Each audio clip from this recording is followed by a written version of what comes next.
It's the constant, you know, understanding that what got you here is not going to be the thing that gets you to the next Yeah. level.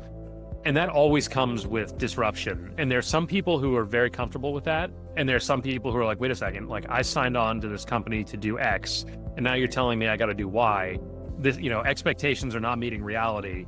And like, you lose folks that way.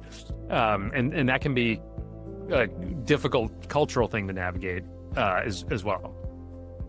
Yeah, yeah. And I think that brings me to leadership, right? Because you also mentioned 150 people. And that's I think that's the Dunbar number, right? Beyond that number, like, things starts to get complicated. Like you need more systems, more processes, like more of a leadership team. Culture becomes an important thing. And Yeah. suddenly you are not like a startup. And there are many people who enjoy being in a startup, right?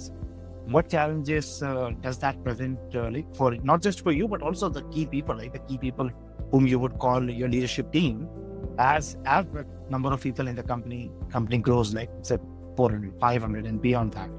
Yeah, no, it's a good question. I mean, the other thing, we haven't talked about this at all, but we're 100% virtual. So we don't have an office. So that adds a whole other layer of complexity around connection and culture. And it's funny, like some people get really focused on, are people working from home? Like, are they productive and all that?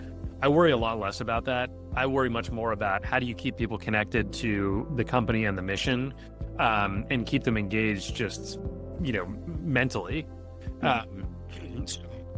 We spend a lot of time being very proactive about thinking about how do we schedule offsites and in-person get-togethers to sort of maximize connection.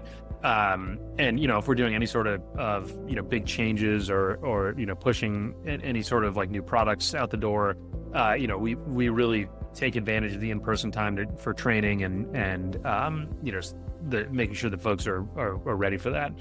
So, but that's a moving, that's a moving target. And, my EA is the one who's kind of responsible for that. And that's, that could be a full-time job just in and of itself. She does a great job of that. And so, so that's a big focus and something that we spend a lot of time on. But yeah, you're absolutely right. I mean, at 150, like everyone kind of knows everybody. But once you start getting beyond that, it gets a lot harder.